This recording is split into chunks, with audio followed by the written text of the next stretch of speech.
Hai, namaku Sarah. Hari ini, aku akan membacakan kisah Emily yang judulnya begini. Waktu aku lagi persiapan ulang tahun ibuku, aku dengar adikku berbisik. Aku nggak sabar nunggu Emily keluar. Ibu tertawa. Nggak sebelum dia lunasin cicilan rumah $80.000. Aku nyengir dan menutup pintu. 2 hari kemudian, aku bersulang. Baiklah, ayo kita pergi. Aku Emily, dan beginilah hidupku jati berantakan. Semuanya berawal ketika aku hampir lulus kuliah. Aku sudah merencanakan masa depanku dengan matang. Meraih gelar sarjana, mencari pekerjaan bagus, mungkin punya tempat tinggal sendiri. Hal-hal normal yang diimpikan setiap gadis berusia 22 tahun, kan? Tapi kemudian, semuanya berubah hanya karena satu panggilan telepon. Emily, sayang, kita perlu bicara, kata ibu di telepon. Suaranya terdengar aneh, seperti habis menangis. Bisakah kamu pulang akhir pekan ini? Ini tentang ayahmu. Aku pulang ke rumah hari Jumat itu dengan perut mulas. Saat aku masuk rumah, aku langsung tahu ada yang tidak beres. Ayah duduk di meja dapur, tampak pucat dan lelah. Ibu mondar-mandir di sekelilingnya seolah-olah ia akan hancur berkeping-keping. Ada apa? Tanyaku, sambil menjatuhkan ranselku di dekat pintu. Ayah menatapku dengan mata lelahnya. Minggu lalu aku pergi ke dokter karena nyeri dadaku. Ternyata jantungku sedang tidak sehat. Nah, duniaku terasa berhenti. Ayah selalu menjadi pria kuat yang bekerja di konstruksi, tak pernah mengeluh tentang apapun.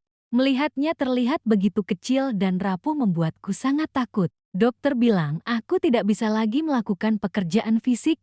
Lanjutnya, aku harus mencari pekerjaan paruh waktu yang lebih ringan untuk tubuhku. Ibu duduk di sebelahnya dan meraih tangannya. Kami khawatir soal cicilan rumah. Emily, pekerjaan baru ayahmu tidak akan semahal dulu. Rasanya seperti ada yang meninju perutku. Keluarga kami selalu kesulitan keuangan, tapi kami berhasil. Sekarang, semuanya berantakan tepat ketika aku seharusnya memulai hidupku sendiri. Dan ada adikmu yang harus dipikirkan juga, tambah ibu sambil melirik ke arah tangga. Jessica baru 16 tahun, masih SMA. Dia butuh keperluan sekolah, baju. Kau tahu kan remaja itu seperti apa? Jessica berlari tergopoh-gopoh menuruni tangga saat itu, memakai earphone, sama sekali tidak menyadari percakapan berat yang terjadi di dapur. Dia tampak begitu muda dan riang, 6 tahun lebih muda dariku. Dia selalu menjadi anak kesayangan keluarga. Hai, katanya, nyaris tak mengalihkan pandangan dari ponselnya. Aku tidak tahu kau akan pulang. Hai, Jas. Aku berhasil berkata. Suaraku terdengar aneh bahkan bagiku. Setelah Jessica menghilang ke ruang tamu, ibu mencondongkan tubuh ke depan dan menatapku dengan tatapan putus asa. Emily, kami tahu ini permintaan yang berat, tapi kami butuh bantuanmu. Maukah kamu mempertimbangkan untuk kembali ke rumah setelah lulus? Sebentar saja, sampai kita bisa mandiri. Aku menatap mereka berdua, merasakan beban harapan mereka yang menekanku. Mereka adalah orang tuaku, orang-orang yang membesarkanku, yang mendukungku selama kuliah. Bagaimana mungkin aku menolak? Jadi, saya lulus kuliah dan kembali ke kamar tidur masa kecil saya.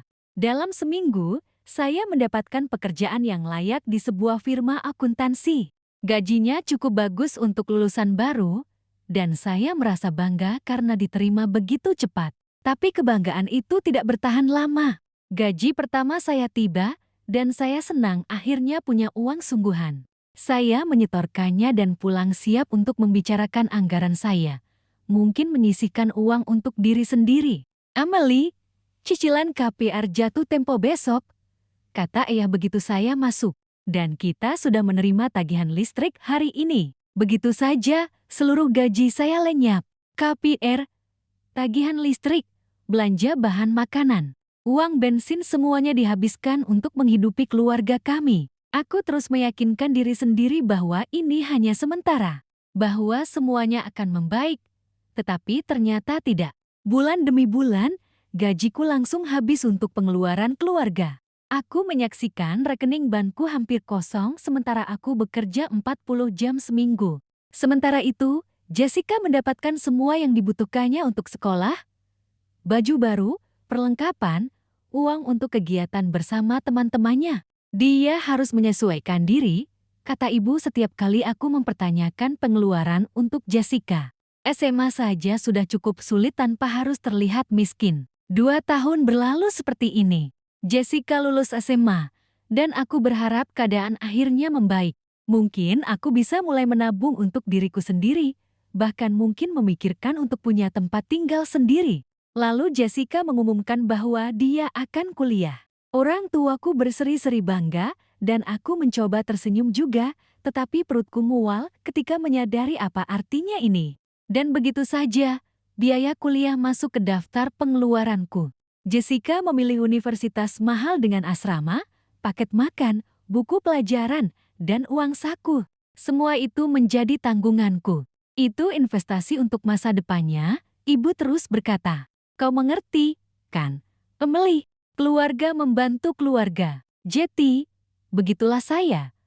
24 tahun, bekerja penuh waktu dan membiayai hidup orang lain sementara saya tinggal di kamar masa kecil saya. Saya menonton teman-teman kuliah saya di media sosial bepergian, mendapatkan apartemen sendiri, berkencan, dan bersenang-senang.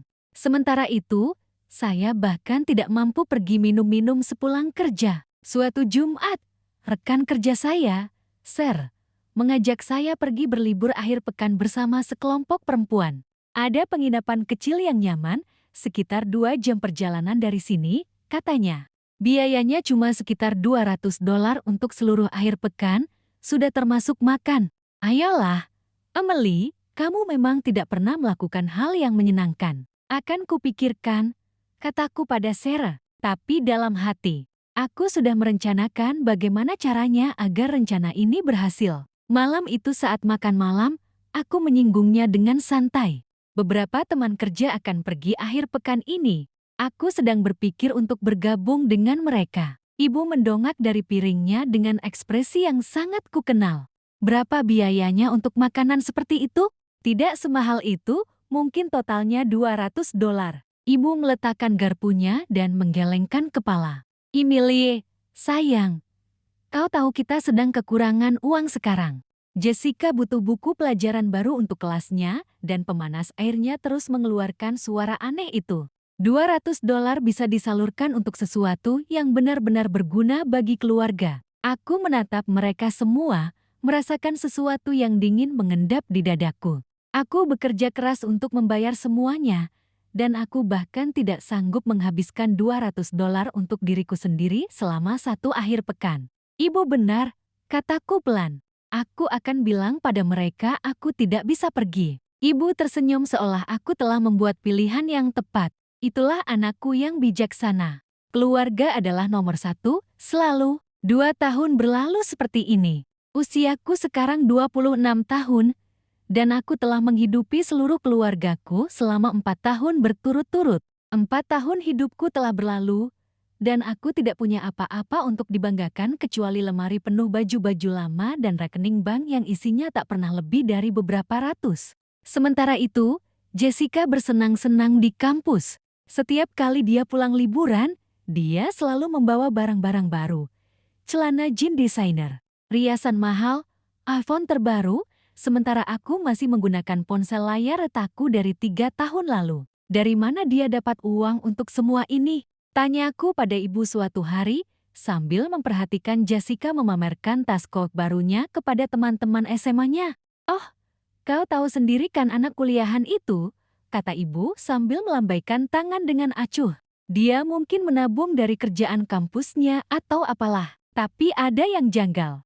Jessica tidak pernah bicara soal pekerjaan, dan setiap kali aku bertanya langsung, dia langsung mengganti topik. Puncaknya terjadi saat liburan musim semi tahun kedua Jessica. Dia pulang membawa tas belanja penuh baju, sepatu kets baru yang harganya lebih mahal daripada belanjaanku sebulan, dan beberapa perawatan kulit mewah yang mungkin menghabiskan $200. Aku sedang di dapur menyiapkan makan malam ketika dia masuk, mengenakan jaket kulit baru. Jaketnya bagus, kataku, berusaha menjaga nada suaraku tetap netral. Kelihatannya mahal. Jessica mengangkat bahu dan mengambil soda dari kulkas. Ya, aku beli minggu lalu. Ada obral besar-besaran di pusat kota. Pasti lagi diskon. Jaket itu sepertinya harganya paling tidak $300. Dia terdiam sesaat, lalu berbalik menghadapku dengan ekspresi bersalah di wajahnya. Tidak semahal itu. Jessica, dari mana kamu dapat uang untuk semua ini? Terakhir kali kuperiksa.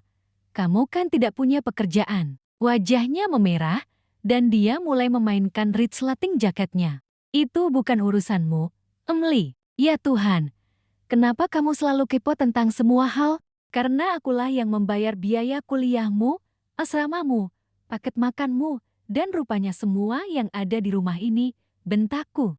Jadi, ya, kurasa aku berhak tahu dari mana kau mendapatkan ratusan dolar untuk membeli baju. Mungkin kalau kau tidak selalu pelit, kau akan mengerti bahwa mahasiswa juga butuh barang-barang bagus, balasnya. Pelit, aku pelit. Aku bisa merasakan suaraku semakin keras. Jessica, aku bekerja 40 jam seminggu dan memberikan setiap dolar untuk keluarga ini. Aku bahkan tidak mampu membeli baju baru. Dia memutar bola matanya. Terserahlah, Emily. Lagi pula kau takkan mengerti. Kalau begitu jelaskan padaku. Dari mana uang ini berasal? Aku tak perlu memberitahumu apapun, teriak Jessica. Lalu ia menangis terseduh-seduh dan berlari ke atas ke kamarnya. Aku berdiri di dapur, gemetar karena marah dan bingung. Ada sesuatu yang sangat salah di sini, dan tak seorang pun mengatakan yang sebenarnya kepadaku. Ibu dan ayah pulang dari berbelanja tepat ketika Jessica sedang membanting pintu kamarnya. Kenapa teriak-teriak? Tanya ayah sambil meletakkan tas belanjaan di meja dapur. Aku tanya Jessica dari mana dia dapat uang untuk semua barang mahalnya, dan dia malah panik. Ibu dan ayah bertukar pandang aneh, dan ibu mulai membongkar belanjaan dengan sangat cepat, tanpa menatapku. Emily, kamu harus berhenti mengganggu adikmu dengan urusan pribadinya, kata ibu. Urusan pribadi? Bu, dia menghabiskan ratusan dolar untuk baju dan aksesori. Dari mana uang itu kalau dia tidak bekerja? Ayah berdeham dengan tidak nyaman. Begini, Emily, adikmu hanya ingin diterima di sekolah. Kuliah itu berat, dan dia perlu merasa diterima. Itu tidak menjawab pertanyaanku. Dari mana uangnya? Keheningan yang menyusul memberitahuku semua yang perlu ku ketahui. Ibu terus menghindari tatapanku, dan ayah tiba-tiba sangat tertarik menata makanan kaleng. Ya Tuhan, kataku, kesadaran itu menghantamku bagai truk.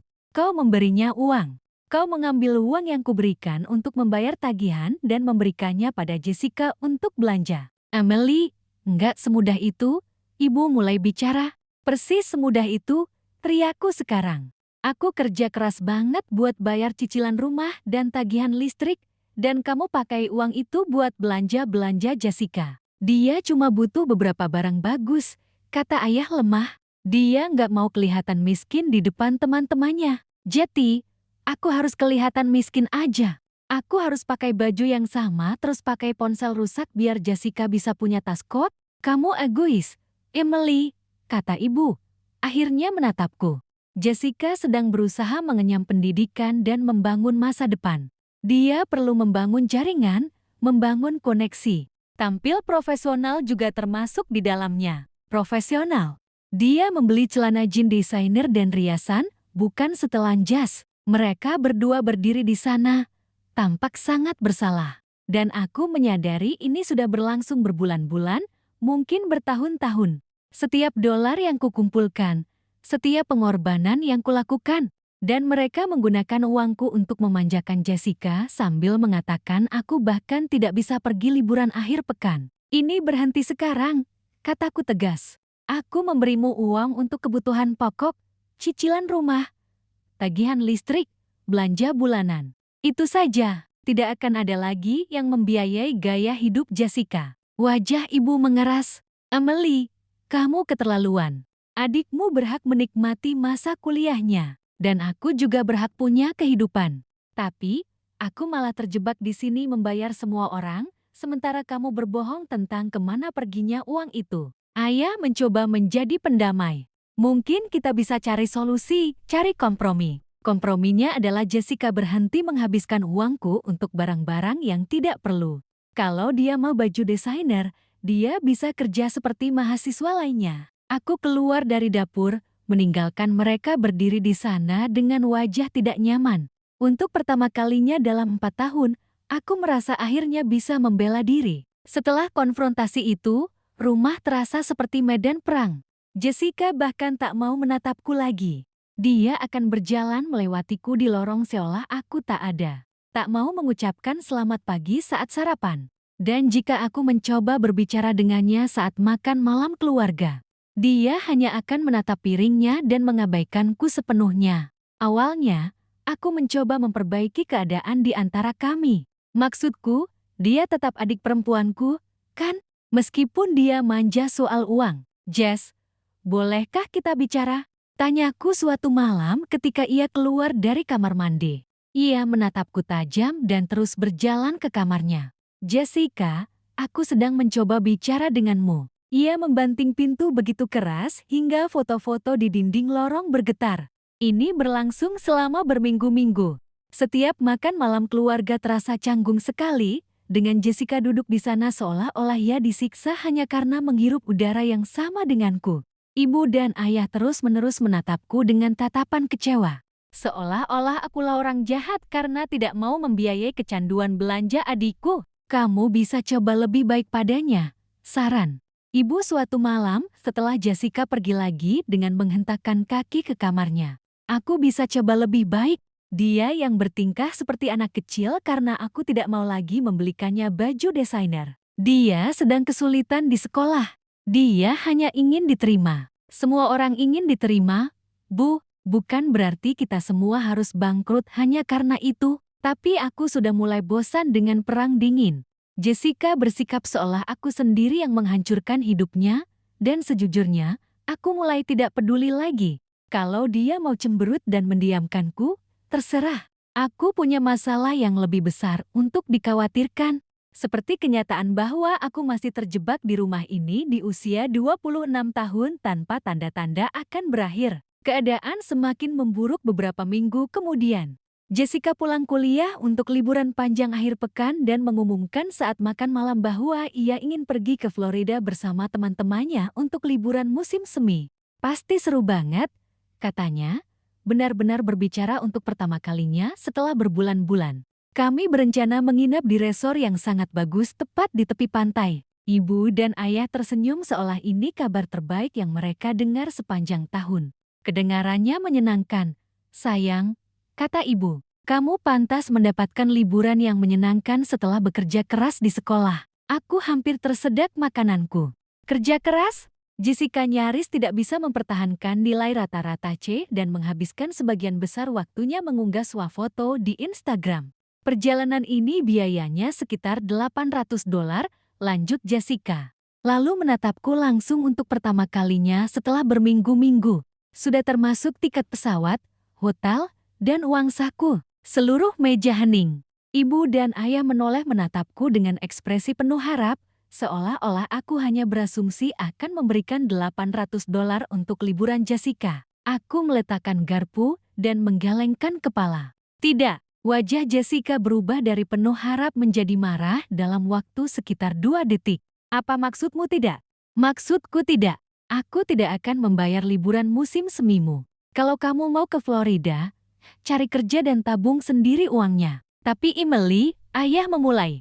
Penting bagi Jessica untuk punya pengalaman-pengalaman ini di kuliah. Kalau begitu ibu yang bayar, kataku. Ibu tidak akan membiayai liburannya karena aku belum pernah libur selama 4 tahun. Jessica melempar garpunya ke piring dengan keras hingga menimbulkan bunyi dentingan.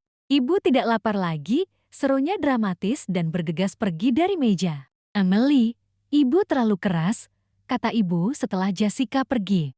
Dia masih muda. Seharusnya dia bersenang-senang. Dan aku seharusnya bersenang-senang juga.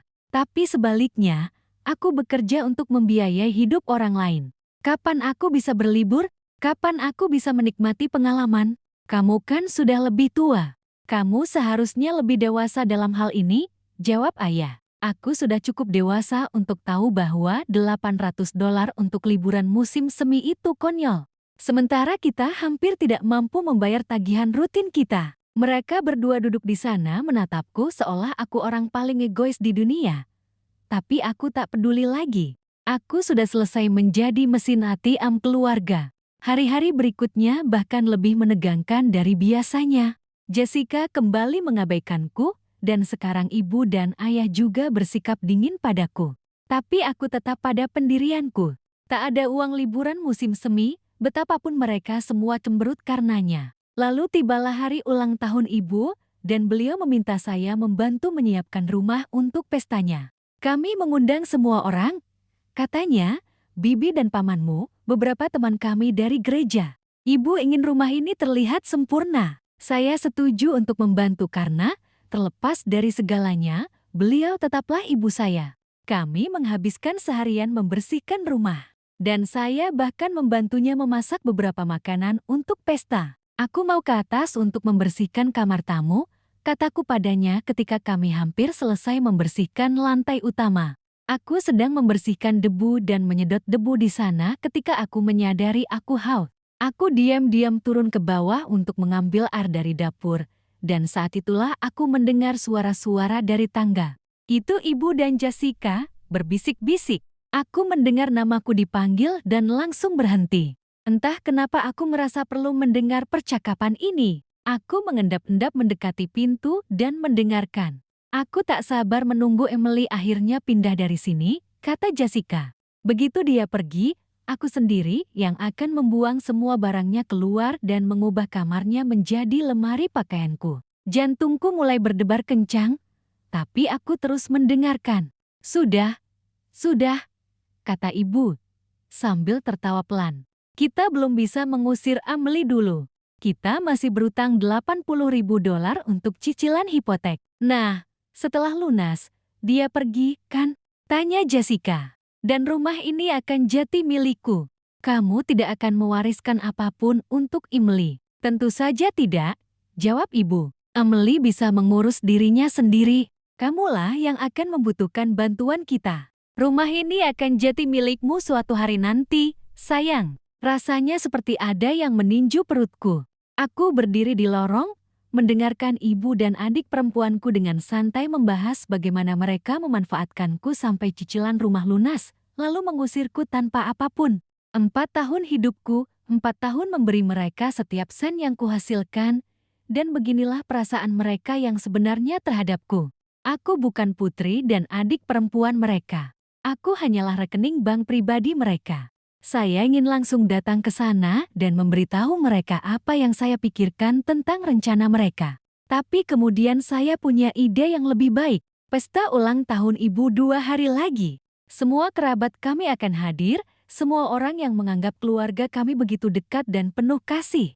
Saya tersenyum sendiri sambil diam-diam kembali ke atas untuk menyelesaikan bersih-bersih. Dalam 2 hari. Semua orang akan mengetahui kebenaran tentang orang seperti apa orang tua dan saudara perempuan saya sebenarnya. 2 hari berikutnya adalah pekerjaan akting tersulit dalam hidup saya. Saya tersenyum saat sarapan, membantu ibu menyelesaikan persiapan pestanya, dan bahkan berbasa-basi dengan Jessica ketika ia mau mengakui keberadaan saya. Sepanjang waktu, kata-kata mereka terus terngiang di kepala saya.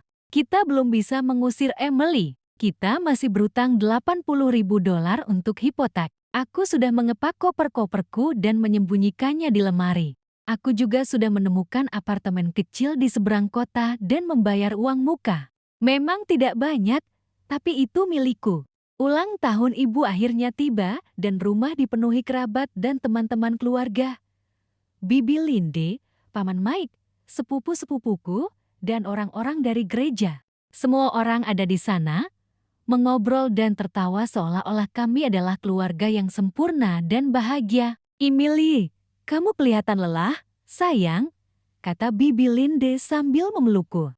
Apa kamu terlalu keras bekerja? Seandainya saja dia tahu separuhnya. Malam itu berlalu dengan semua orang makan, mengobrol, dan berbagi cerita. Lalu tibalah saatnya untuk hadiah.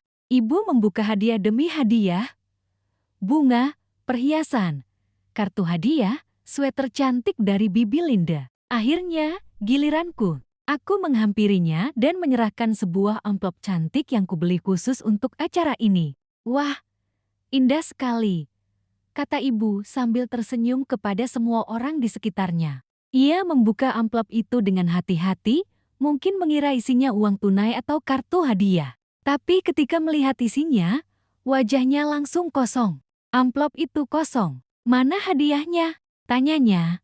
Kebingungan terpancar di wajahnya. Aku tersenyum manis padanya. Itulah yang pantas kamu, Ayah, dan Jessica dapatkan.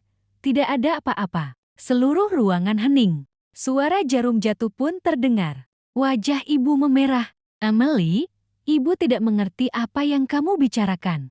Ini pasti semacam kesalahan. Tidak salah lagi, Bu. Begini. Aku mendengar percakapan yang sangat menarik antara ibu dan Jessica 2 hari yang lalu tentang bagaimana ibu tak sabar mengusirku setelah cicilan rumah lunas.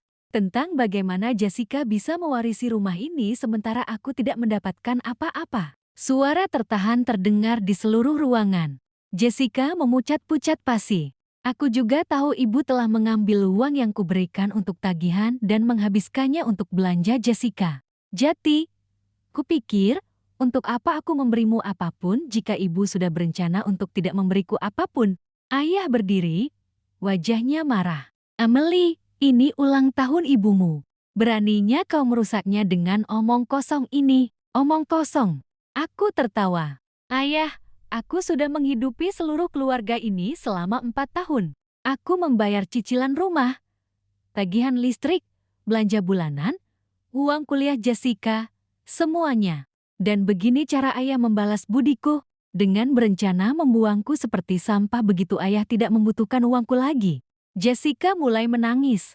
Emily, kau kakak yang buruk. Aku benci kau. Bagus, kataku tenang, karena aku sudah selesai menjadi ATM pribadimu. Aku akan pindah hari ini, dan aku tidak akan pernah membayar tagihan untuk keluarga ini lagi. Mimpimu agar aku pergi menjadi kenyataan, Jessica. Tapi sekarang kau bisa mencari cara untuk membiayai kuliahmu sendiri. Saat itulah adik ayah, Bibi Carol, berdiri dengan ekspresi terkejut. Tunggu sebentar, katanya perlahan. Emily sudah menghidupi seluruh keluarga. Orang tuamu bilang kau tinggal di sini karena tidak bisa menemukan pekerjaan yang bagus.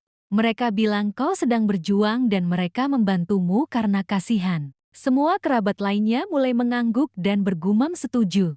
Kami juga mendengarnya, kata Paman Mike. Kami pikir Emily lah yang menerima bantuan, bukan yang memberikannya. Aku bahkan tak terkejut lagi. Tentu saja, mereka juga berbohong kepada semua orang tentang itu. Nah, sekarang kalian tahu yang sebenarnya, kataku kepada ruangan yang penuh dengan wajah-wajah terkejut. Maaf, ini merusak pesta kalian, semuanya. Tapi aku tak bisa terus berpura-pura. Aku naik ke atas untuk mengambil koper-koperku sementara seluruh ruangan dipenuhi percakapan yang membingungkan di belakangku. Ketika saya kembali membawa tas-tas saya, semua tamu masih di sana, menyaksikan drama keluarga ini berlangsung seperti sinetron. Selamat tinggal, kataku singkat dan berjalan keluar pintu depan. Sebagian besar tamu mengikuti saya keluar, mungkin mencoba memahami apa yang baru saja mereka saksikan. Saya memasukkan koper-koper saya ke dalam mobil dan pergi tanpa menoleh ke belakang. Apartemen baruku kecil dan sebagian besar kosong. Tapi ketika aku melangkah masuk, aku merasakan sesuatu yang sudah 4 tahun tak kurasakan. Bebas. Tentu saja, keluargaku tak mau meninggalkanku sendirian. Teleponku mulai berdering 1 jam kemudian dan tak kunjung berhenti. Ibu, Ayah, Jessica mereka semua menelepon dan mengirim pesan tanpa henti. Tapi aku tak menjawab satu panggilan pun atau membaca satu pesan pun. Setelah sekitar sebulan tanpa suara, seorang sepupu jauh yang hampir tak kukenal meneleponku. Emily, kamu harus berbaikan dengan orang tuamu, katanya. Mereka benar-benar kesulitan tanpa bantuanmu. Bagus, kataku, lalu menutup telepon. Lebih banyak kerabat menelepon setelah itu, semuanya dengan pesan yang sama tentang bagaimana aku harus memaafkan keluargaku dan membantu mereka. Aku menutup telepon mereka satu persatu. 3 bulan berlalu, Dan saya mendengar dari teman-teman saya bahwa Jessica terpaksa berhenti kuliah karena tidak mampu membayar biaya kuliah. Dia sekarang bekerja di sebuah toko di mall, membantu ibu dan ayah membayar cicilan hipotek. Saya sama sekali tidak bersimpati kepada mereka. Akhirnya aku bisa menjalani hidupku sendiri. Aku bisa membeli baju baru, jalan-jalan dengan teman, dan menabung untuk masa depan. Untuk pertama kalinya sejak kuliah, aku merasa seperti manusia sungguhan, bukan sekadar gaji.